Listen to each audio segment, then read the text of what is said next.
Last time हम लोगों ने डिस्कस किया था बेरिंग टाइप्स को और उससे रिलेटेड हमने लोड लाइफ रिलायबिलिटी को डिस्कस किया था। अच्छा, अब उसके अंदर जो हमने लोड की बात की थी तो हमने बात की थी we have different type of bearings, और डिफरेंट टाइप ऑफ बेरिंग जो हैं वो कैपेबल होते हैं डिफरेंट टाइप की लोड कैरिंग कैपेसिटी के। लाइक कुछ बेरिंग्स जो हैं वो रेडियल लोड कैरी करते हैं, कुछ बेरिंग्स जो हैं वो एक्सियल लोड कैरी करते हैं। जैसे अगर हम रोलर बेरिंग्स की एग्जांपल लें तो उसमें एक्सियल लोड नहीं होता, जो मेजर कंपोनेंट होता है वो रेडियल लोड का होता है। बट जब हम बॉल बेरिंग्स की बात करते हैं तो ball bearings have a capacity to carry both type of load, radial load as well as the axial load. अच्छा, अब जब रेडियल और एक्सियल लोड दोनों एग्जिस्ट करते हैं तो हमारे पास यहाँ पे क्या होता है कि we have to calculate the corresponding equivalent load. कि इक्विवेलेंट लोड बेसिकली क्या होगा, इसका जो कंपोनेंट होगा that will produce the same effect as the radial and the axial load produce individually. तो हमें इस इक्विवेलेंट लोड को कैलकुलेट करना होता है। तो आज का जो हमारा लेक्चर का टारगेट होगा, we have to calculate the equivalent load. उस इक्विवेलेंट लोड के अंदर हम देखेंगे कि हमारे पास एक्सियल लोड और रेडियल लोड जो है वो किस तरह वेरी करते हैं। अच्छा, अब बेरिंग्स के अंदर हमारे पास अगर हम जनरल फार्मूला लिखें अकॉर्डिंग टू वेक्टर रेजोल्यूशन, हमारे पास इक्विवेलेंट लोड क्या आना चाहिए, F R plus F A. But actually ये फार्मूला यहाँ पे एग्जिस्ट नहीं करता। रीज़न क्या है कि हमने बात की थी बेरिंग के टू मेन रिंग्स हैं। एक केस हमारे पास क्या होता है कि आउटर रिंग हमारे पास क्या होता है, स्टेशनरी हो सकता है, और इनर रिंग जो है वो रोटेट कर सकता है with the shaft at the same speed of the shaft. अच्छा, अब एक केस क्या हो सकता है कि आउटर रिंग भी रोटेट करता है और इनर रिंग भी रोटेट करता है। अच्छा, जब दोनों कंपोनेंट्स रिलेटिवली रोटेट कर रहे होते हैं या एक कंपोनेंट रोटेट कर रहा होता है रिलेटिव टू अदर, तो हमारे पास ये फार्मूला जो है वहाँ पे हम वैलिड नहीं कर सकते। इट मीन्स हमें इसके अंदर एक स्पेशल फैक्टर जो है वो इंट्रोड्यूस करवाना पड़ेगा जो कि इसकी एक्चुअल लोड को या फिर इक्विवेलेंट लोड को जस्टिफाई करे। इक्विवेलेंट लोड तक हम बात कर रहे थे कि हमारे पास इक्विवेलेंट लोड जो है वो सब के इक्वल नहीं होगा। अच्छा, तो डेफिनेटली हमें देखना पड़ेगा कि what will be the value of this equivalent radial load. अच्छा, हमारे पास वो कहते हैं कि जब हम एक कंबाइन करते हैं steady radial load and steady thrust load को into equivalent steady radial load, तो जो बॉल बेरिंग है of resisting radial load and a thrust load, तो उसके अंदर हमारे पास हम एक रोटेशन फैक्टर इंट्रोड्यूस करवाते हैं। वो रोटेशन फैक्टर की वैल्यू 1 होगी जब इनर रिंग रोटेट कर रहा होगा, और 1.2 हम लेंगे जब आउटर रिंग जो है वो रोटेट कर रहा होगा। अच्छा, इसमें क्या है, हमें ग्राफ, हम सबसे पहले इसमें जो फर्स्ट स्टेप होता है we have to take the two dimensionless component. हमारे पास दो डायमेंशनलेस वेरिएबल हैं। फर्स्ट डायमेंशनलेस वेरिएबल क्या है, that is the ratio of the equivalent load divided by V F R, और सेकेंड जो हम डायमेंशनलेस वेरिएबल लेते हैं that is F A V F R. अच्छा, अब ये जो दो डायमेंशनलेस वेरिएबल हैं इनको जब प्लॉट करते हैं एक्स और वाई पे, तो हमारे पास एक्स एक्सिस पे हम ले रहे हैं ये first dimensionless, sorry Y axis पे हमारे पास ये डायमेंशनलेस वेरिएबल है और एक्स एक्सिस पे हम इस वेरिएबल को ले रहे हैं। हमारे पास दो कर्व्स जनरेट होते हैं, एक ये हॉरिजॉन्टल कर्व है, ये जो आपको पॉइंट्स नज़र आ रहे हैं ये हमारे पास क्या हैं, बेसिकली डाटा है जो हमने प्लॉट किए, और एक हमारे पास क्या आती है, this is the incline curve. अब इस कर्व की, इस लाइन की जो स्लोप है वो मेरे पास आ जाती है, उस स्लोप को मैं नाम दे देती हूँ that is the Y, slope of the line. अब ये हमारे पास किस लाइन की स्लोप आ गई है, for F A V F अगर आर के लिए। अच्छा, अब जो इस कंपोनेंट के लिए हमारे पास क्या आता है, ये हॉरिजॉन्टल लाइन आती है। इस हॉरिजॉन्टल लाइन को जब हम एक्सटेंड करते हैं तो वो इस एक्स एक्सिस के ऊपर इंटरसेप्ट करती है, और वो इंटरसेप्ट हमारे पास क्या है, that is the E. So basically अब हमारा कंसर्न किसके साथ आता है, इस ई के साथ, इस एक्स ऑर्डिनेट इंटरसेप्ट के साथ, इस एक्स एक्सिस से इंटरसेप्ट के साथ। उसको हम किस तरह रिलेट करते हैं कि जब हमारे पास ये values either F A V F are की जो वैल्यू है वो आइदर इस टर्म से ई से ग्रेटर है या फिर लेस है, तो ये टर्म जो ग्रेटर और लेस है ये डिसाइड करती है कि आइदर थ्रस्ट कंपोनेंट जो है वो एग्जिस्ट कर रहा है या फिर एग्जिस्ट नहीं कर रहा। अच्छा, अब हमारे पास हम इसको किस तरह लिखते हैं, तो हमारे पास जो इक्विवेलेंट लोड आता है उसको हम लिखते हैं, देन हमारे पास वो इक्विवेलेंट लोड आ जाता है basically date is the radial component F R plus axial component FA। अब इस रेडियल और एक्सियल के साथ हमने जो फैक्टर इंट्रोड्यूस करवाना है वो हमारे पास क्या आ जाता है, that is the rotation factor V। अब रोटेशन फैक्टर V के बाद हमारे पास सेकंड जो टर्म हम इसके अंदर इंट्रोड्यूस करवाते हैं that is the slope and the intercept. अब वो देखें स्लोप हमारे पास क्या है, इस केस में x इंटरसेप्ट और x यहाँ पे हमारे पास क्या आ जाता है, स्लोप आ जाती है। अब देखें बेसिकली हमारे पास ये इक्वेशन, अगर इस इक्वेशन को मैं फर्दर थोड़ा सा सिंप्लीफाई करूँ तो मैं लिख सकती हूँ, ये इक्वेशन हमारे पास कहाँ से आती है, FE VFR, ये मेरे पास क्या आ जाएगा y, FE VFR, यहाँ से मैंने y की वैल्यू ली। स्लोप बेसिकली किसके इक्वल है, m के इक्वल है, y is equal to mx plus b। अब स्लोप की वैल्यू देखते हैं, that is y, capital Y। x की वैल्यू मेरे पास क्या है, that is FA VFR plus b क्या है, इंटरसेप्ट है मेरे पास किसका, x एक्सिस का, तो दिस इज x। तो यहाँ से इस इक्वेशन को फर्दर सिंप्लीफाई करते हैं तो ये इक्वेशन आ जाती है जो कि आपकी बुक में उसने मेंशन की हुई है। अब देखिए फाइनल मेरे पास इक्वेशन आ जाती है, this is the final equation for the equivalent load. अच्छा, अब इस इक्वेशन को जब हमने फॉर्म किया तो हमारे पास दो कंपोनेंट थे, FA VFR और सेकंड था FE FVFR। अब हमने देखना है कि आइदर ये कंपोनेंट हमारे पास इक्वल टू 1 है या फिर ग्रेटर देन 1 है। FEVFR तो हमने देख लिया है वो इक्वल टू 1 है। अब डिपेंड किसके ऊपर करता है, हमारे पास ये तो हमने FAVFR तो यहाँ से 1 के इक्वल कर दिया है। हमारे पास अब FAVFR की वैल्यू हमने देखनी है कि आइदर ये ग्रेटर है या फिर लेस है, किस वैल्यू से, इस इंटरसेप्ट की वैल्यू से। हमारे पास दो केसेस आते हैं। फर्स्ट केस क्या आता है, लेट्स से अगर हम कहते हैं कि FAVFR लेस देन और इक्वल है E वैल्यू के, तो हमारे पास इसका क्या मतलब है कि Y कंपोनेंट भी X भी 0 है। अब Y 0 और X 0 होने का क्या मतलब है कि हमारे पास यहाँ पे जो एक्सियल या थ्रस्ट कंपोनेंट है उसका सिग्निफिकेंट इफेक्ट नहीं है। इट मीन्स हम एक्सियल या फिर थ्रस्ट लोड को इग्नोर कर सकते हैं। अगर FAVFR ग्रेटर देन E होगा तो इट मीन्स हमारे पास वहाँ पे Y की कुछ ना कुछ वैल्यू एग्जिस्ट करेगी और Y की वैल्यू किसके ऊपर डिपेंड करेगी, वो डिपेंड करेगी again axial load ratio to the static load rating. So यहाँ पे basically basic static load rating क्या होती है, इट इज़ द अमाउंट और it is the load that cause 0.01% deformation, किसमें परमानेंट डिफॉर्मेशन कॉज करती है, in the inner rolling element, in the inner rolling element. तो वो बेसिकली क्या है, that is the C node, this is the value of C node. तो हमारे पास क्या आता है, FAMC नोड, उसकी basic static load rating calculate करते हैं। वो बेसिक स्टैटिक लोड रेटिंग के कोरस्पॉन्डिंगली हमारे पास E की वैल्यू आती है और E की वैल्यू के कोरस्पॉन्डिंगली हमारे पास ये वैल्यू FAVFR की आती है। अब ये देखें यहाँ पे हमारे पास अगर वो लेस है तो X और Y की वैल्यू क्या है, 1 और 0 है। अगर वो ग्रेटर है E से, फॉर बॉल बेरिंग के लिए X2 की वैल्यू 0.56 कांस्टेंट हो जाती है, Y2 की वैल्यू जो है वो चेंज करते हैं।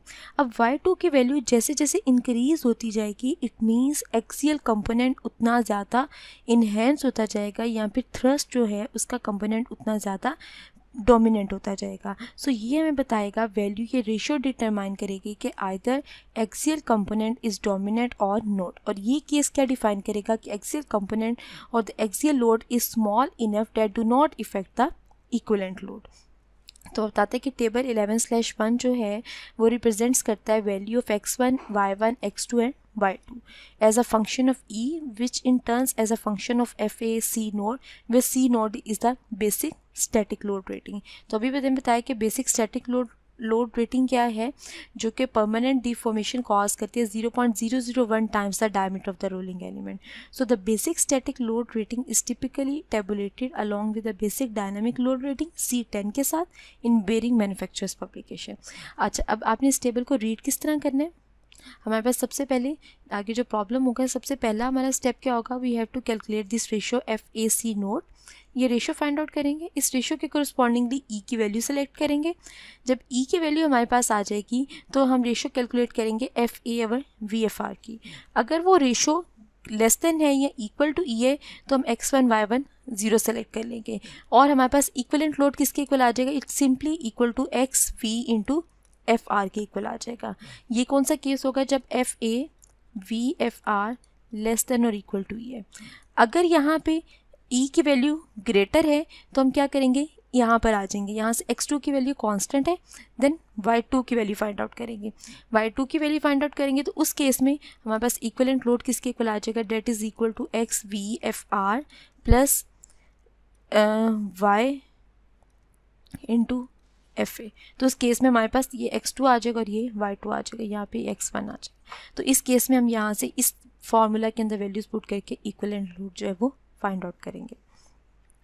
अब हमारे पास आता है कि हम बेरिंग्स के डिफरेंट स्टैंडर्ड्स होते हैं। American bearing manufacturing association plan है, उसके अंदर देखते हैं कि बेरिंग्स को किस तरह रिप्रेजेंट करते हैं। बेरिंग को बेसिकली सबसे पहले हमारे पास क्या आता है, बेरिंग का ये मेन नंबर होता है। सबसे पहले उसका आता है SKF, जैसे मेंशन है तो इट मीन्स ये उसका मैन्युफैक्चरर है। मैन्युफैक्चरर के बाद आपको ये 4 डिजिट नंबर नज़र आएगा। अब 4 डिजिट नंबर में सबसे जो फर्स्ट नंबर होगा, लेट से जैसे 6 यहाँ पे मेंशन है, तो फर्स्ट नंबर रिप्रेजेंट करेगा टाइप ऑफ बेरिंग को। लाइक वो बेरिंग जो हैं वो सिंगल रोड हैं, बॉल बेरिंग्स हैं, रोलर बेरिंग्स हैं, नीडल बेरिंग्स हैं, वो टाइप ऑफ बेरिंग को रिप्रेजेंट करेगा। सेकंड नंबर जो है, लेट जैसे यहाँ पे 3 मेंशन है, तो वो क्या रिप्रेजेंट करेगा, बेरिंग सीरीज़ को। बेरिंग सीरीज़ में अब क्या आ जाता है, उसकी टफनेस के ऊपर कि मीडियम है, हाई है या फिर लो है। और जो फाइनल 2 नंबर्स होंगे वो किसको रिप्रेजेंट करते हैं, बोर साइज़ को रिप्रेजेंट करते हैं। अच्छा, अब बोर साइज़ वहाँ पे किस तरह आता है, अगर हमारे पास 00 मेंशन है तो इट मीन्स बोर साइज़ होगा 10 मिलीमीटर। अगर 303 मेंशन है तो बोर साइज़ इक्वलेंट होगा 17 मिलीमीटर के। आफ्टर 3 अगर 05 मेंशन है, 08, 09, 10 मेंशन है, तो बोर साइज़ कैसे कैलकुलेट करेंगे, जो नंबर मेंशन है उसको एग्जैक्ट उसी नंबर से मल्टीप्लाई करेंगे, तो जो हमारे पास नंबर आएगा that will be the size of the bore. जैसे 8 मेंशन है तो 8 को हम 05 के साथ, जो हमारा बेस था 05 के बाद, उसे मल्टीप्लाई करेंगे तो 40 will be the bore size. 10 mention है तो हमने 5 के बाद ये सारा काम किया, तो 5 10 मल्टीप्लाई बाई 05 तो 50 millimetre will be the bore size. अच्छा, अब यहाँ पे देखें, इसको एक और तरह भी रीड कर सकते हैं। ये हमने एक तो बोर कैलकुलेट कर लिया इन 2 नंबर से। सेकेंडली जो फर्स्ट नंबर होता है हमेशा वो क्या रिप्रेजेंट करता है, विड्थ को रिप्रेजेंट करता है। लाइक 00 इट मीन्स इसकी विड्थ कितनी है, 0। 10 मेंशन है तो इट मीन्स फर्स्ट नंबर क्या आ गया, 1 विड्थ आ गया। 20 में 2 फर्स्ट नंबर क्या था, विड्थ आ गया। 30 के अंदर हमारे पास फर्स्ट नंबर 3 विड्थ आ गया। अब सेकंड नंबर 0 के आ गया, उसकी डायमीटर की सीरीज़ आ गई, 0 2 3 4, ये उसकी डायमीटर की सीरीज़ आ गई। अब इस सीरीज़ में देखेंगे 0 के करस्पॉन्डिंगली कितना डायमीटर है, 1 के करस्पॉन्डिंगली डायमीटर रेंज क्या है, 2 के। सिमिलरली जिसका मैंने अभी बताया कि ये बोर के नंबर्स होते हैं, उसके करस्पॉन्डिंगली बोर के इसके साइजेज होते हैं। इसी तरह यहाँ पे डायमीटर और विड्थ के करस्पॉन्डिंगली 0 के करस्पॉन्डिंगली लेट से 5 मिलीमीटर विड्थ इक्वलेंट है, और 0 डायमीटर के करस्पॉन्डिंगली डायमीटर भी 5 mm का डायमीटर है। तो इस तरह हम यहाँ से उसकी विड्थ की सीरीज़ और डायमेंशन सीरीज़ को जो है वो रीड करते हैं by using the American bearing manufacturing association standards. अच्छा, उसके बाद हमारे पास बेरिंग्स के कुछ सफिक्स होते हैं, लाइक RS है, 2RS है, Z है। तो ये बेसिकली क्या रिप्रेजेंट करते हैं, उनके डिफरेंट मीनिंग्स होते हैं। जैसे अगर RX सफिक्स लिखा हुआ है तो इट मीन्स कि बेरिंग जो है वो रबर सील के साथ है वन साइड के ऊपर। 2RS बेरिंग रबर सील है बोथ साइड के ऊपर। तो इस तरह डिफरेंट सफिक्स जो होते हैं वो बेरिंग्स के साथ जो है उसको अटैच होते हैं। अच्छा, अब टेबल 11/3 को देखें। हमारे पास ये dimensions and basic load ratings for the cylindrical roller bearing. Table 11/1 में हमने बॉल बेरिंग्स की बात की थी। अब ये हमारे पास किसके लिए, सिलेंड्रिकल रोलर बेरिंग्स के लिए। अब इसको हम किस तरह रीड करते हैं, हम यहाँ पे देखिए हमारे पास 2 सीरीज़ हैं, 2 सीरीज़ हैं और 03 सीरीज़ है। अब 2 सीरीज़ के करस्पॉन्डिंगली ये उसकी स्टैटिक लोड रेटिंग है, और ये मेरे पास क्या है, that is the dynamic load rating. अब यहाँ से हम C नोट की वैल्यू लेट्स से मेरे पास आती है, स्टैटिक लोड रेटिंग आती है 12 किलो न्यूटन। अब इस 12 किलो न्यूटन के लिए मैं जो बेरिंग सेलेक्ट करूँगी वो क्या होगा, उसका बोर कितना आना चाहिए, it should be 30 millimetre, outer diameter 60, width 16 और सीरीज़ कौन सी में लाई करना चाहिए, that should lie in the 2 series. अगर यही 12 किलो न्यूटन मैं इस 3 सीरीज़ में देखूं तो वो 12 किलो न्यूटन बेसिकली किसके अंदर आएगा, it approximately lies in this range, 15 की रेंज में कहीं लाई कर रहा होगा। तो इट मीन्स 3 सीरीज़ में से मुझे कौन सा बेरिंग सेलेक्ट करना पड़ेगा विद आउटर डायमीटर 62, 17 उसकी विड्थ होनी चाहिए और उसकी बेसिक डायनामिक लोड रेटिंग कितनी होनी चाहिए, शुड बी 28.6। तो जब सीरीज़ चेंज होती हैं, लेट्स से जैसे यहाँ पे 78.3 का मेरे पास अब 79 आता है। अब 79 का लोड कहाँ पे लाई कर रहा होगा, वो इस 100 यहाँ पे कहीं लाई कर रहा होगा। अब यहाँ से देखो, अगर इसको 2 सीरीज़ में तो यहाँ पे आ गया, और अगर हम 3 सीरीज़ की बात करें तो 3 सीरीज़ में मेरे पास वो 79 का लोड कहाँ पे आ रहा होगा, इस स्टैटिक लोड रेटिंग के अंदर आ रहा होगा। तो इस तरह हम डिफरेंट सीरीज़ के अंदर से बेरिंग को सिलेक्ट करते हैं, फिर उन बेरिंग्स को फर्दर एनालिसिस करते हैं। वो एनालिसिस की बेस पे हम एक बेरिंग जो है वहाँ से डिसाइड करेंगे कि हमारा आइदर ये बेरिंग सूटेबल है या फिर ये बेरिंग साइज जो है वो सूटेबल है। अच्छा, अब हमारे पास टेबल 11/4 आ जाता है। 11/4 जो है वो बेरिंग लाइफ को डिटरमाइन करता है on the base of the machinery. अच्छा, अब मशीनरी की बेस पे किस तरह, लेट्स से अगर एक बेरिंग जो है वो एयरक्राफ्ट में यूज़ हो रहा है और एक बेरिंग जो है वो मोटर बाइक में यूज़ हो रहा है, तो डेफिनेटली दोनों की लाइफ जो है वो डिफरेंट होगी। एयरक्राफ्ट के बेरिंग की लाइफ जो है वो ज़्यादा होगी एज़ कम्पेयर टू द जो हमारे कम सर्विस में यूज़ हो रहे हैं। तो अब यहाँ पे देखिए हमने उसकी लाइफ 0.5 से 2 किलो आवर डिफाइन की है। इसी तरह अगर एक बेरिंग जो है जिसको हमने यूज़ किया कॉन्टीन्यूस 24 आवर सर्विस के लिए, तो उसकी लाइफ क्या है, क्योंकि उसने 24 आवर कॉन्टीन्यूस मोशन में रहना है, कॉन्टीन्यूस लोड बेयर करना है, तो लाइफ 50 to 60 किलो आवर है। अगर एक बेरिंग है जो कि 24 आवर सर्विस में ही है लेकिन हमें उसकी रिलायबिलिटी ज़्यादा रिक्वायर्ड है, तो उसकी लाइफ डेफिनेटली इंक्रीज़ करेगी। लास्ट टाइम अगर आप लोगों को याद हो तो हमने बात किया था कि हम रिलायबिलिटी किस तरह इंक्रीज़ कर सकते हैं, या तो उसकी लाइफ को इंक्रीज़ करें, रिलायबिलिटी को इंक्रीज़ करने के लिए लाइफ को इंक्रीज़ करना पड़ेगा, या फिर लोड को डिक्रीज़ करना पड़ेगा। लोड डिक्रीज़ होता जाएगा तो उसकी रिलायबिलिटी इंक्रीज़ होती जाएगी, या फिर हम लाइफ को उसकी ज़्यादा करते जाएं तो तब भी उसकी रिलायबिलिटी इंक्रीज़ होने के चांसेस हैं। सो यहाँ पे उसके करस्पॉन्डिंगली टाइप ऑफ एप्लीकेशन के करस्पॉन्डिंगली हम उसकी लाइफ सेलेक्ट करेंगे। उसके बाद नेक्स्ट हम लोड एप्लीकेशन के अकॉर्डिंगली कि लोड किस तरह का है, आइदर वहाँ पे इम्पैक्ट लोड अप्लाई कर रहे हैं, कॉन्टीन्यूस लोड है, मॉडरेट इम्पैक्ट है, हाई इम्पैक्ट है, हमारे पास गेयरिंग के अंदर यूज़ हो रहा है, प्रिसीजन के लिए यूज़ हो रहा है, तो उसकी बेस पे हम यहाँ पे लोड फैक्टर डिसाइड करते हैं और वो हमारे पास ये वैल्यूज़ यहाँ से आ जाएंगी। तो ये सब टेबल्स अब हम यूज़ करेंगे इस न्यूमेरिकल प्रॉब्लम में और देखते हैं कि किस तरह डिफरेंट फैक्टर्स को हम यूटिलाइज़ करते हुए एक बेरिंग जो है उसको सिलेक्ट करते हैं और उसकी वैल्यू को डिसाइड करते हैं। अच्छा, अब एग्जाम्पल प्रॉब्लम देखते हैं।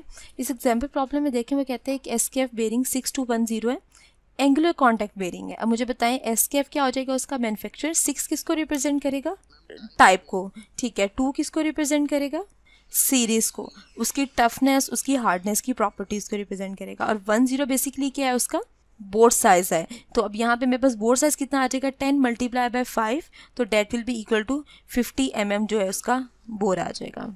अच्छा, उसके बाद देखें वो क्या कहते हैं कि हमारे पास क्या आ जाता है, एक्सियल लोड उसके ऊपर कितना आ जाता है, 400 पाउंड फोर्स है।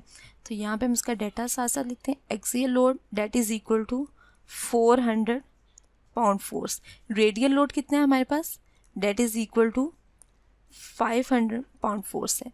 Applied with an outer ring stationary, outer ring stationary है तो V की वैल्यू यहाँ पे आप देखें बिल्कुल फर्स्ट स्लाइड के ऊपर आ जाए। अगर आउटर रिंग स्टेशनरी हो, इनर रिंग रोटेट कर रहा होगा तो V की वैल्यू क्या हो जाएगी, that will be equal to 1। तो यहाँ से रोटेशन फैक्टर हम कितना सेलेक्ट कर लेंगे, 1 आ जाएगा। Basic static load rating C note की वैल्यू क्या है, 4450 पाउंड फोर्स है, and the basic load rating C10 की वैल्यू मेरे पास क्या है, 7900 पाउंड फोर्स है। वो कह रहा है कि एस्टिमेट करें L10 लाइफ को हमने एस्टिमेट करना है, हमें स्पीड डिज़ायर्ड स्पीड कितनी रिक्वायर्ड है, एंड D हमें रिक्वायर्ड है 720 रेवोल्यूशंस पर मिनट, ये हमारी डिज़ायर्ड स्पीड है। इस स्पीड के लिए हमने उसकी कैटलॉग लोड रेटिंग या फिर हमने L10 लाइफ जो है उसको फाइंड आउट करना है।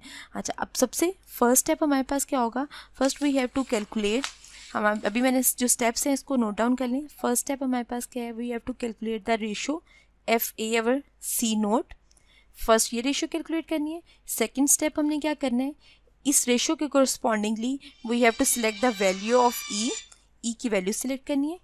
थर्ड स्टेप में हमने क्या करना है, हमने रेशो डिवेलप करनी है FA VFR, ये रेशो कैलकुलेट करनी है। फोर्थ स्टेप हमने क्या करना है, चेक करना है आइदर दिस रेशो जो हमने थर्ड स्टेप में कैलकुलेट की है इज़ ग्रेटर देन और लेस देन इक्वल टू ई। अगर लेस होगी तो हम x और y की वैल्यू 0 0 1 और 0 सेलेक्ट कर लेंगे। अगर ग्रेटर होगी तो हमें दोबारा से टेबल 1/1 के ऊपर 11/1 के ऊपर आना पड़ेगा। फिफ्थ स्टेप में हमने ये वैल्यू चेक की, अगर लेस है तो हमने x0 x1 और y0 सेलेक्ट कर लिया। लेकिन अगर ग्रेटर है तो हमने कोरस्पॉन्डिंगली x2 और y2 की वैल्यू जो है वो फाइंड आउट करनी है। जब x2 और y2 की वैल्यू आ जाएगी तो सिक्स स्टेप में हमने क्या फाइंड आउट करना है, इक्विवेलेंट लोड फाइंड आउट करना है। इक्विवेलेंट लोड के बाद सेवन्थ स्टेप हमारे पास क्या होगा, we have to calculate the lambda time. तो ये हमारे पास यही प्रोसेस जो है बेरिंग के जितने भी न्यूमेरिकल है उसमें हम यूज़ करेंगे। अच्छा, अब मुझे बताएं सबसे पहला स्टेप क्या था, we have to calculate the FA over C naught. FA की वैल्यू मेरे पास कितनी है 400 और C नोट की वैल्यू कितनी है मेरे पास, डेट इज़ 4450। ये रेशियो मेरे पास आ जाती है, डेट कम्स अप्रॉक्सीमेटली 0.090 या 0.089। अब यहाँ से आप आ जाओगे टेबल 11/1 के ऊपर, क्योंकि बॉल बेरिंग है तो हमने यहाँ से FAC नोट की वैल्यू देखी, किस रेंज में आ रही थी, इन दो वैल्यूज़ की रेंज में। हमने यहाँ से उसके कोरस्पॉन्डिंगली किसकी वैल्यू सेलेक्ट की, ई की वैल्यू सेलेक्ट की। अब यहाँ से हम कैसे सेलेक्ट करेंगे ई की वैल्यू, लेट से मेरे पास 0 पॉइंट रिक्वायर्ड है 0.090, इन बिटवीन ई की वैल्यू मुझे फाइंड आउट करनी है। तो ई की वैल्यू हम कैसे फाइंड आउट करेंगे, by using the interpolation. Interpolation हम किस तरह करेंगे, सिंपल फॉर्मूला है y is equal to y1 plus x minus x1 y2 minus y1 divided by x2 minus x1। अब यहाँ से आपके पास एक वैल्यू y आ जाएंगी और एक क्या आ जाएंगे, मेरे पास x वैल्यू आ जाएंगी। लेट से मैं इस e वाली वैल्यू को y वैल्यू का नाम देती हूँ।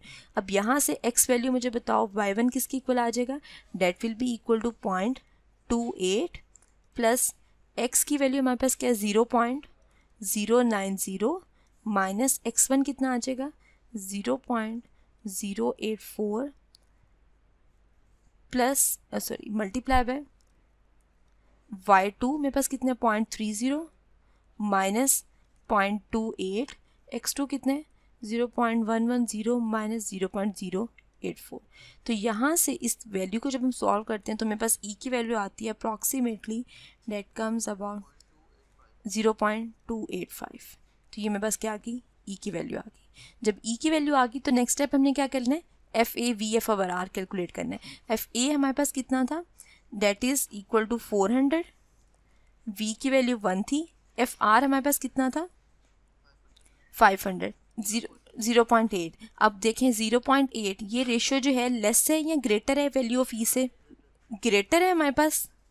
तो हमें क्या करना पड़ेगा, इट मीन्स हमें ये टेबल से वैल्यू नहीं आएंगी हमारे पास, इस कॉलम में से हम वैल्यू सेलेक्ट करेंगे। अब इस कॉलम में से किस तरह वैल्यू सेलेक्ट करेंगे, अच्छा अब इस टेबल में से हमारे पास किसके कोरस्पॉन्डिंगली वैल्यू सेलेक्ट करेंगे, FAC नॉट और ई की वैल्यू के कोरस्पॉन्डिंगली।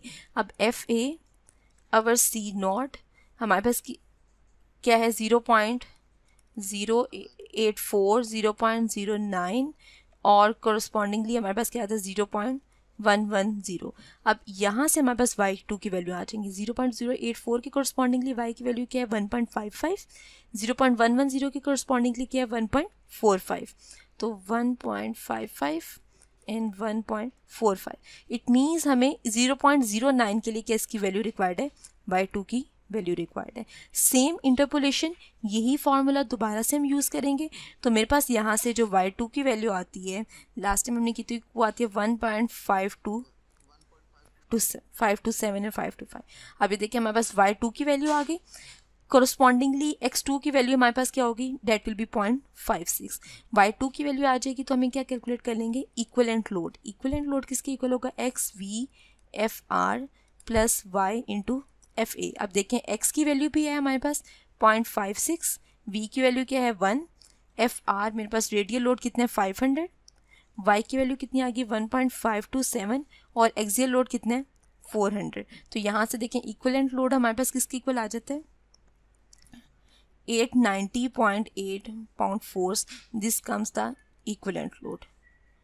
अभी जो हमने बात की थी equivalent load not equal to FA plus FR। अब देखो FA कितना था 400 प्लस 500, तो that comes about 900. It means हमारे पास इक्वलेंट लोड को हम इसके इक्वल नहीं कर सकते.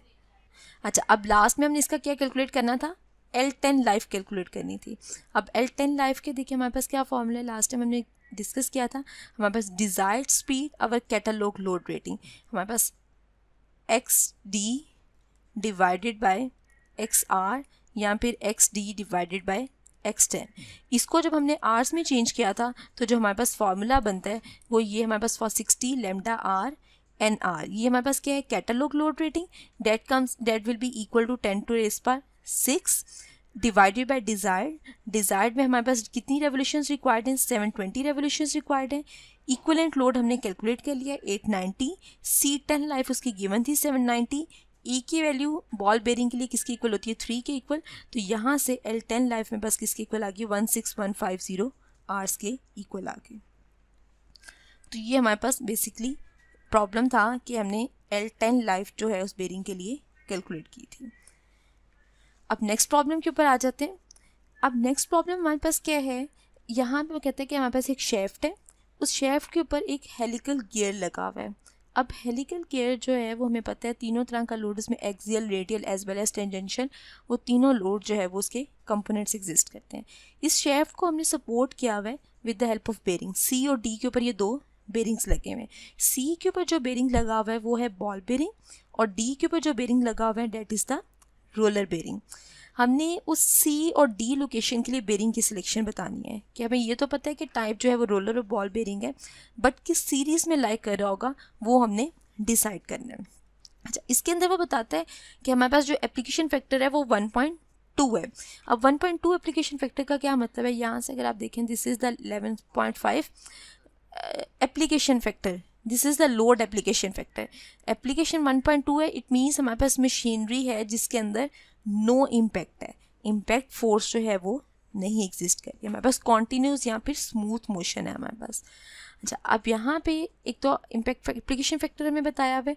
सेकेंडली वो कहता है कि हमारे पास the bearing reaction at C and D assuming the simple support are also shown. A ball bearing is to be selected for location C to accept the thrust, and a cylindrical roller bearing is utilized at location D. हमारे पास इस gear का purpose क्या था, वो use करे as a speed reducer, और उसकी life हमारे पास कितनी है, that is the 10 kilo-hour. This is the desired life, catalogue life नहीं, ये हमारे पास क्या है, डिज़ायर्ड लाइफ है. With the reliability factor of the ensemble of all 4 bearings to both और एक्सीड. रिलायबिलिटी, हमारी डिज़ायर्ड रिलायबिलिटी हमें कितनी रिक्वायर्ड है, 0.96. कैटलॉग लोड रेटिंग के अंदर हमारे पास रिलायबिलिटी कितनी होती है, 0.99. वेबल पैरामीटर्स हमने यूज़ करने हैं जो कि लास्ट टाइम हमने 11/3 में यूज़ किए थे. तो ये हमारे पास बेसिकली कंप्लीट उसकी स्टेटमेंट है. अच्छा, उसके बाद पिच डायमीटर जो है गियर का वो 8.08 इंचज़ है, और जो शेफ्ट है वो कितनी हॉर्स पावर ट्रांसमिट कर रही है, 25 हॉर्स पावर जो है उसको सेकंड शेफ्ट को ट्रांसमिट कर रही है. अच्छा, अब देखते हैं, सबसे पहले हम बात करते हैं हम लोकेशन C के लिए. यहाँ पे उसने बताया कि इनर रिंग रोटेट करें, और D के लिए उसने हमें बताया हुआ कि वो हमारे पास क्या है, रोलर बेरिंग है.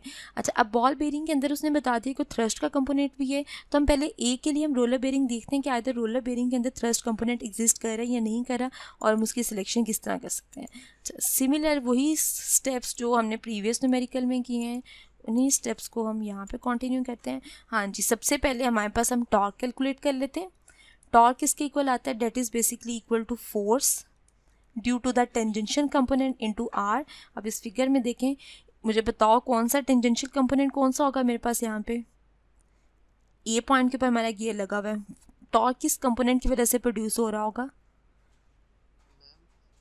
250, 344 या 595 वाले, 595, 250 ये देखें, ये किसके अलॉन्ग एग्जिस्ट कर रहा है, this is the axial component, this is the axial component. ठीक है, अब ये कितने डिस्टेंस के ऊपर हमारे पास 4.04. तो यहाँ से हम टॉर्क की वैल्यू निकाल सकते हैं. That comes 595 multiply by 4.04.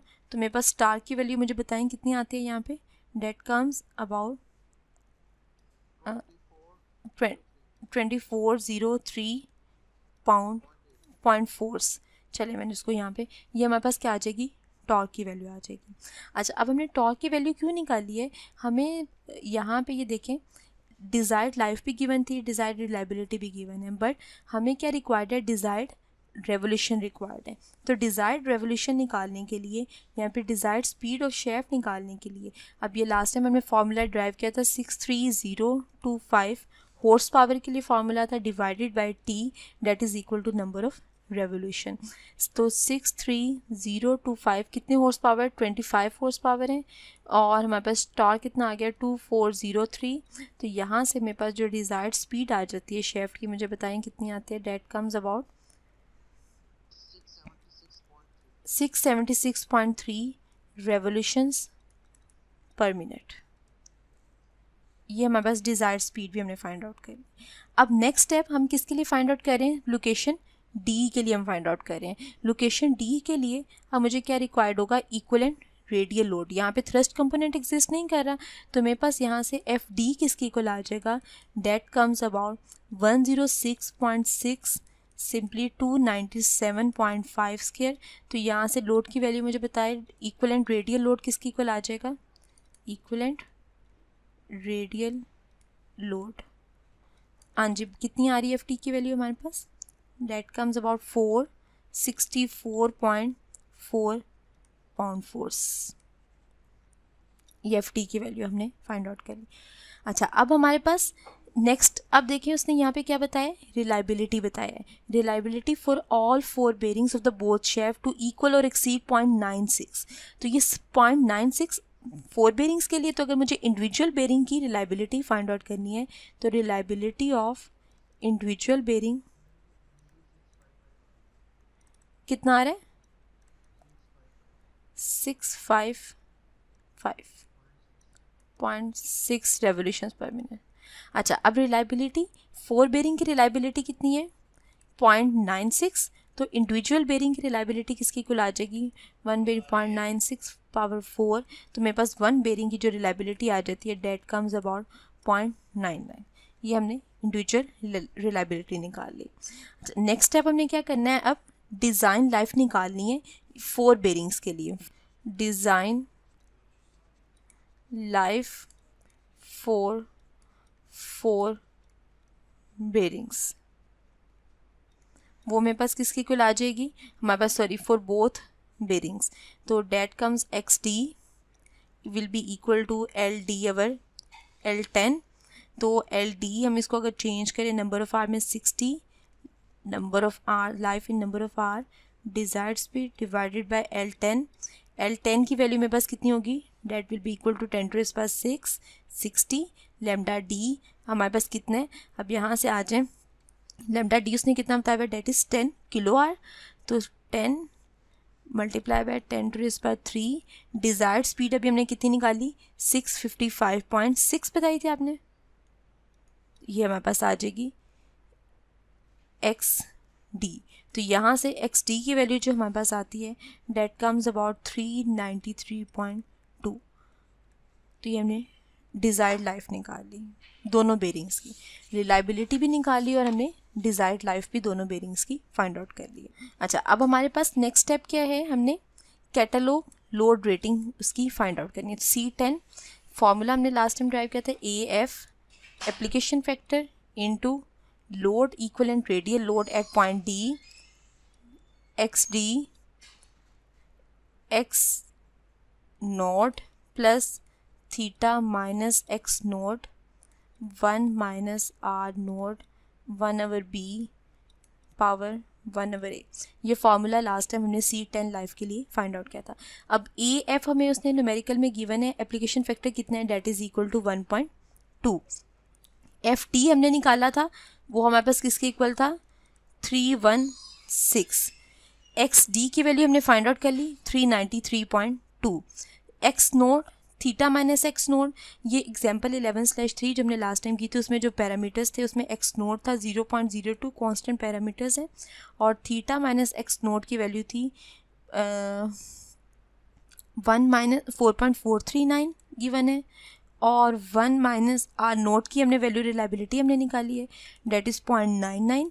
B की वैल्यू हमारे पास होती है 1.483, और ए की वैल्यू मेरे पास होती है डेट इज़ 10/3।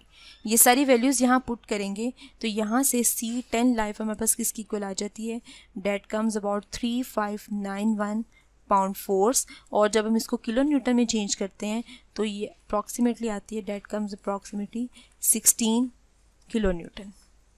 तो ये हमने C10 लाइफ जो है उसकी फाइंड आउट कर लिया। अब क्योंकि रोलर बेरिंग्स हैं, कोई थ्रस्ट कंपोनेंट नहीं है, तो यहाँ से हमारे पास क्या करेंगे, टेबल के ऊपर आ जाएंगे।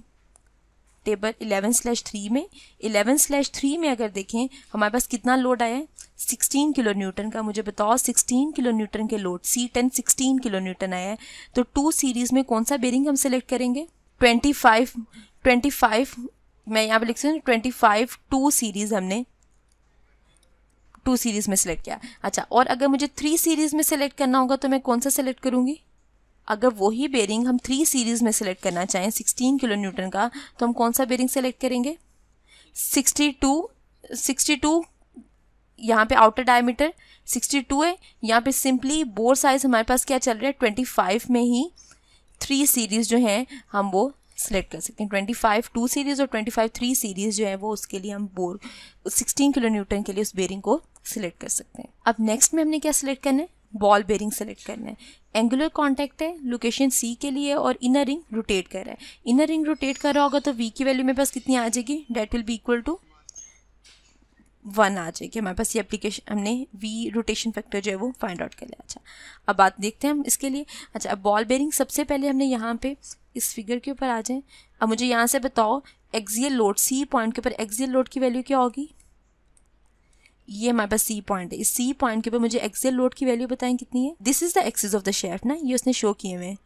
तो एक्सियल लोड मेरे पास कितना आ जाएगा, that will be equal to 344 pound force.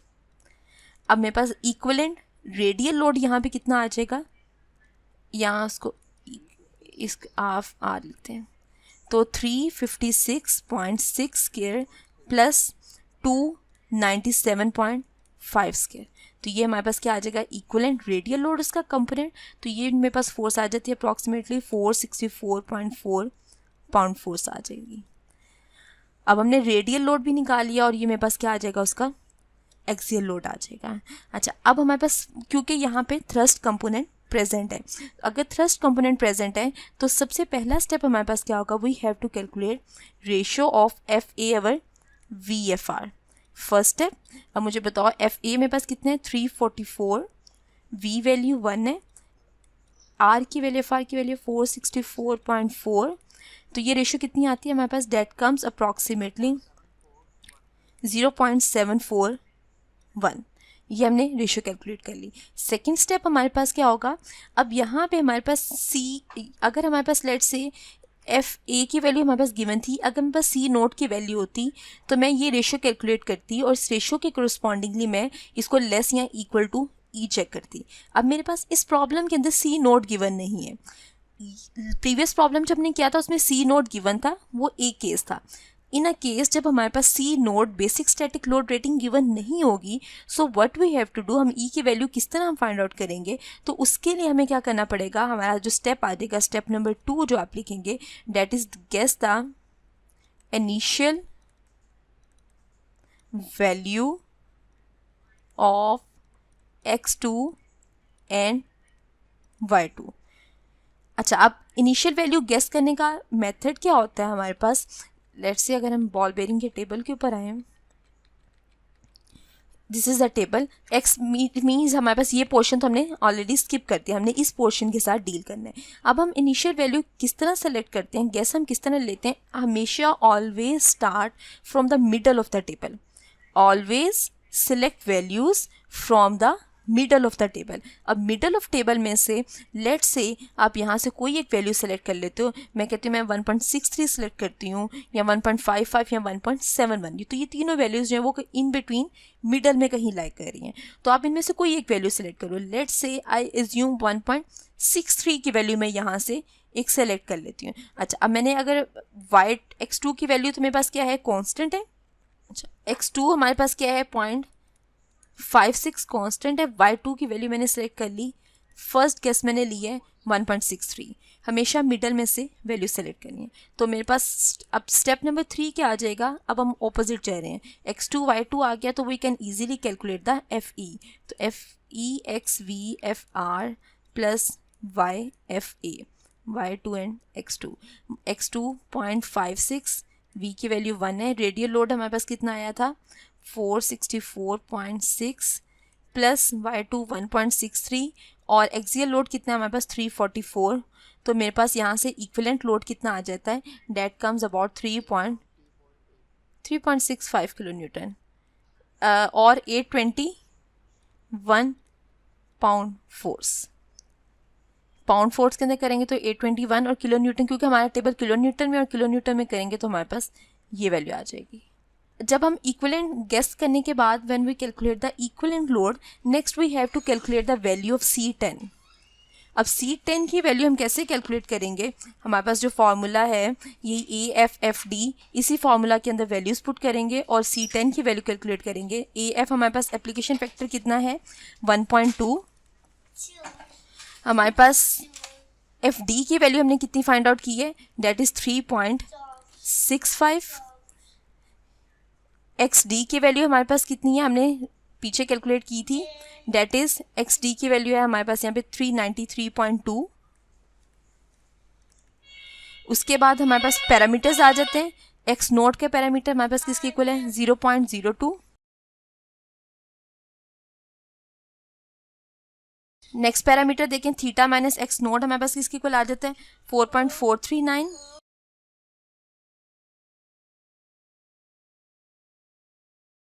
उसके बाद 1 माइनस रिलायबिलिटी 1 माइनस 0.99। उसके बाद बॉल बी की वैल्यू हमारे पास कितनी आ जाती है, डेट कम्स 1.1 ओवर 483। अच्छा, बॉल बेरिंग के लिए ए की वैल्यू क्या होती है 3 होती है, तो यहाँ पे क्या आ जाएगा 1/3। मुझे C10 की वैल्यू बताएं क्या आती है 53.1। तो ये हमारे पास आ गई C10 की वैल्यू, डेट इज़ 53.1। अच्छा, अब हमारे पास जब हम इनिशियल गेस करते हैं हमारे पास एक रूल क्या है, वैल्यू ऑफ C10 जो है it will remains constant through out the iteration. आप डिफरेंट आइट्रेशंस भी करते जाओगे लेकिन C10 की वैल्यू जो है वो हमारे पास क्या रहेगी, अप्रॉक्सीमेटली कांस्टेंट रहेगी। तो यहाँ से अब हम देखते हैं value of C10 remain constant throughout iterations. So this is the step number 4। अच्छा, अब हम आ जाते हैं next we will move toward the step number 5। अच्छा, अब स्टेप नंबर 5 क्या है, बेसिकली हमने इस C10 के कोरस्पॉन्डिंगली, अब आप टेबल नंबर 11/2 के ऊपर आ जाओ, देखिए ये हमारे पास आ जाएगा, this is the angular contact ball bearing. वो जो टेबल 11/3 था that is for the roller bearing. अब यहाँ से देखो एंगुलर को हमारे पास कितनी आएंगी, C10 की वैल्यू मुझे बताइएगा कितनी थी हमारे पास 53.2। अब देखो C10 हमारे पास 53.2 किस रेंज में आ रही है, इस रेंज के अंदर। इट मीन्स मेरे पास कौन सा बोर किसके कोरस्पॉन्डिंगली बोर साइज कितना आ रहा है, डेट विल बी 60। तो यहाँ से दोबारा मैं इसको हाईलाइट करती हूँ, ये देखिए ये मेरे पास बॉल बेरिंग जो है हम उसको सिलेक्ट करेंगे। अब उसके कोरस्पॉन्डिंगली बोर साइज आ गया 60 और बेसिक स्टैटिक लोड रेटिंग मेरे पास कितनी आ जाएगी, that will be equal to 35.5। जो C10 पे वैल्यू अब हमारे पास कितनी, जो क्लोजेस्ट वैल्यू हम उसको सेलेक्ट कर लेंगे, तो वो 55.9 किलो न्यूटन है यूनिट, और कोरस्पॉन्डिंगली C नोट मैंने कितना सेलेक्ट किया है 35.5 किलो न्यूटन। और जो हमारे पास ये सीरीज़ है, कौन सी सीरीज़ है, डेट इज़ 2/60 मिलीमीटर सीरीज़ है। अच्छा, ये तो हमने अपनी आइट्रेशन की बेस के ऊपर बेरिंग को सिलेक्ट किया है। नाउ अब हमने चेक करना है कि आइदर जो हमने बेरिंग सेलेक्ट किया है वो हमारा ठीक है या फिर नहीं है। अब हम उसका चेकिंग का प्रोसीजर हमारे पास क्या है, हम आइट्रेशंस को, ये स्टेप हमारे पास सेम वही स्टेप जो हमने वहाँ पे फॉरवर्ड किए थे वही हम रिवर्स में जा रहे हैं। नेक्स्ट स्टेप अब हम क्या होगा, step number 6, we have to calculate the value of FA over C naught. ये वहाँ पे ये स्टेप पहला था, यहाँ पे ये स्टेप हमारा क्या हो जाएगा, लास्ट हो जाएगा। FA की वैल्यू मेरे पास कितनी है 344, ये किस में हमारे पास पाउंड फोर्स में है, तो इसको किलो न्यूटन में चेंज करने के लिए मल्टीप्लाई करेंगे 4.45 और ये न्यूटन में आ गई 10⁻³ हमने ये किलो न्यूटन में चेंज किया। C नोट कितने 35.5, तो यहाँ से ये रेशो कितनी आ जाती है मुझे बताइएगा सबकी 0.0431। ये मेरे पास किसकी वैल्यू आ गई FA सी नोट की वैल्यू आ गई। अब इस एफ ए और सी नोट की वैल्यू के ऊपर आ जाए टेबल नंबर 11/1 के ऊपर दोबारा से। अब यहाँ पे वैल्यूज़ कितनी हमने लेनी, 0.043। अब वो किस रेंज में आएगी, ये दो वैल्यूज़ की रेंज में, 0.042 एंड 0.056। कोरस्पॉन्डिंगली ई की वैल्यू कितनी आ जाएगी, 0.24 एंड 0.26। सेम वही इंटरपोलेशन जो हम पहले कर रहे थे, सेम वही प्रोसेस रिपीट करेंगे। तो मेरे पास 0.043 के ऊपर ई की वैल्यू क्या आएगी, f a over c nought e की वैल्यू, एफ ए सी नोट की वैल्यू हमने सेलेक्ट की 0.042, 0.056, हमें वैल्यू रिक्वायर्ड है 0.043 के ऊपर, ई की वैल्यू इसके कोरस्पॉन्डिंगली 0.24 है और यहाँ पे 0.26 है। मुझे बताओ 0.043 के ऊपर ई की वैल्यू क्या आती है, 0.2416।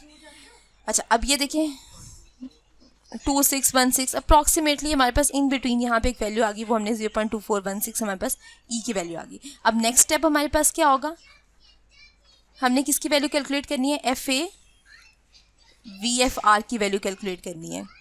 एफ ए कितना है, हाँ ये तो हमने कितनी आई थी हमारे पास ये वैल्यू 0.78। अब देखना है कि आइदर हमारी ई की वैल्यू लेस है या ग्रेटर है। इट मीन्स 0.78 से 0.24, तो इट मीन्स थ्रस्ट का कंपोनेंट एग्जिस्ट कर रहा है यहाँ पे, ठीक है। तो यही वही स्टेप जो हमारे पास, इट मीन्स हमने जो आइट्रेशन सेलेक्ट की थी वो हमारे पास ठीक थी। अच्छा अब इसको फर्दर हम वैलिडेट करते हैं। अब हमने इसके बेस के ऊपर अब हमने यहाँ से क्या सिलेक्ट करना है, y2 की वैल्यू सिलेक्ट करनी है। जो हमने एफ ए सी नोट सेलेक्ट की है उसकी बेस पे हमने y2 की वैल्यू कैलकुलेट करनी है। अब दोबारा से टेबल नंबर 11/1 के ऊपर आ जाओ, y2 की वैल्यू हमारे पास किसकी इक्वल आ जाएगी, 1.85 और 1.71, दोनों को आइट्रेट करते हैं in between these two values, तो 1.85 और 1.71। अब मुझे बताओ इस एफ ए सी नोट के करस्पॉन्डिंगली y की वैल्यू क्या आती है, 839। अब इस y2 के करस्पॉन्डिंगली we have to calculate the equivalent load. Equivalent load मुझे बताएं हमारे पास कितना आ जाएगा, x की वैल्यू 0.56, v की वैल्यू 1, एफ आर हमारे पास कितना है, डेट इज़ 464.4 प्लस हमारे पास y की वैल्यू कितनी आ गई 1.839 और एक्सियल लोड कितना है 344 है। मुझे बताओ इक्विवेलेंट लोड कितना आता है हमारे पास, 89268 पाउंड फोर्स। इसको जब हम किलो न्यूटन में चेंज करते हैं तो इक्विवेलेंट लोड आ जाता है हमारे पास, हाँ जी 4.45 से मल्टीप्लाई करें तो मेरे पास इक्विवेलेंट लोड आता है 393.97 kilo newton. This is the equivalent load. अच्छा अब इक्विवेलेंट लोड हमारे पास आ गया। Next what we have to calculate the C10 value. अब हमने C10 वैल्यू कैलकुलेट करनी है for this equivalent load. Again यही फार्मूला हमारे पास, ये जो हमने फार्मूला लेके इसमें जस्ट 3.65 की जगह पे 3.93 कर दें और वो वैल्यू चेंज करके, हाँ जी इस C10 के अंदर सिंपली आपने 3.65 की जगह पे इक्विवेलेंट लोड कैलकुलेट कर देनी है। हाँ जी कितनी आती है C10 की value for equivalent load of 3.97, 57.9 unit क्या होगा इसका, किलो न्यूटन। अब ये देखें, अब हमारे पास ये C10 की वैल्यू आई है बेस्ड ऑन FAC नोट पे। अब इस C10 की वैल्यू को आपने कंपेयर करना है जो वैल्यू हमने आइट्रेशन की बेस के ऊपर सेलेक्ट की थी, वो कितनी आई थी हमारे पास 55.9। इट मीन्स दोनों वैल्यूज़ हमारे पास एक ही रेंज में आ रही हैं, 55.9 एंड 57.9। अब अगर आप टेबल के ऊपर आ जाओ, टेबल 11/2 के ऊपर दोबारा से, अच्छा अब इस टेबल में देखें हमने क्या वैल्यू देखें, हमारे पास 55.9, हमने बेरिंग कौन सा सिलेक्ट किया था 60, हमारी आइट्रेशन की बेस पे आई थी। हमने जो हमारे पास अब फार्मूला से हमने कैलकुलेट की वो किस रेंज में है 57.9। इट मीन्स बहुत कम डिफरेंस है। Due to this minute difference we can use this bearing as a standard bearing. हाँ अगर एक वैल्यू आती है हमारे पास C10 की वैल्यू जो हमने यहाँ से सेलेक्ट की थी वो यहाँ पे आती कहीं 14-20 की रेंज में आती, और जब हमने फार्मूला से FAC नोट की बेस पे कैलकुलेट की थी वो यहाँ पे कहीं इस रेंज में आ रही थी 60-70s की रेंज में, तो देन हम उस बेरिंग को सूट यूज़ नहीं कर सकते थे। फिर हमें क्या करना पड़ता, दोबारा से आइट्रेशन दोबारा से करनी पड़ती। दोबारा से आइट्रेशन कैसे करनी पड़ती, दोबारा से हमें X2 और Y2 की वैल्यू जो है यहाँ से इस टेबल में से, टेबल 11/1 में से जो हमने वैल्यू सेलेक्ट की थी, पहले हमने 1.63 सेलेक्ट की थी, माइट बी अगर तो वो वैल्यू बहुत ज़्यादा डिफरेंस आ रहा है तो आपको y2 को रिड्यूस करना पड़ेगा। अगर एक्सियल कंपोनेंट में डिफरेंस कम आ रहा है तो हमें y2 को यहाँ पे इसकी तरफ डिक्रीज़ करना पड़ेगा। तो इस तरह हम यहाँ पे आइट्रेशन करते हैं और आइट्रेशन करते हुए हम डिफरेंट टाइप के जो बेरिंग है उसको, मैं स्टेप्स को रिपीट करती हूँ। फर्स्ट स्टेप क्या आ जाएगा हमारे पास, गैस करना पड़ेगा, initial guess for the x2 y2। Gas कैसे करेंगे, मिडल ऑफ द टेबल से, उसके कोरस्पॉन्डिंगली हम क्या कैलकुलेट करेंगे, इक्विवेलेंट लोड कैलकुलेट करेंगे। उस इक्विवेलेंट लोड के बेस के ऊपर हम क्या कैलकुलेट करेंगे, C10, सी न्यूमेरिकल के ऊपर ही आ जाए। अच्छा, initial guess, equivalent load, calculate the value of C10। C10 calculate करने के बाद हम टेबल में से स्पेसिफिक बेरिंग सेलेक्ट करेंगे। Based on this calculation we will figure out how close और how good the guess is. हम उसकी अप्रॉक्सिमिटी को चेक करेंगे। उस पर्पस को, उसको चेक करने के लिए what we have to do, we have to calculate the value of the FAC nought based on the catalog rating statics. हम उसके बाद इंटरपोलेट करेंगे value of E, C if it is significant और if it is very high तो हम y2 की value को decrease करते जाएंगे। अगर E का जो चेंज आ रहा है that is a very significant, अगर यहाँ पे आपको वहाँ से आइडिया कहाँ से हो जाएगा, लेट से यहाँ पे E की वैल्यू कितनी आई है 0.2416 और यहाँ पे दोनों में सिग्निफिकेंट चेंज आता है बहुत ज़्यादा, तो हम यहीं से y2 की वैल्यू को डिक्रीज़ करना शुरू कर देंगे। Based on this E value we have to calculate the equivalent load FE। अब यहाँ से जब इक्विवेलेंट लोड कैलकुलेट कर लेंगे, अगर तो हमारे पास हम कहेंगे कि E की वैल्यू बहुत स्मॉल है, तो it means axial force is not important और next case is 0 for the y2। अगर वहाँ पे चेंज है तो उसके कोरस्पॉन्डिंगली y2 की वैल्यू को हम डिक्रीज़ करते रहेंगे। सो दिस इज़ ऑल। यहाँ से हमने जो बेरिंग सेलेक्ट कर लिया वो बेरिंग हमारे पास क्या आया, डेट इज़ द 265 मिलीमीटर जो हमने सेलेक्ट कर लिया। तो यहाँ पे हमारी आइट्रेशन जो है वो कंप्लीट हो गई है।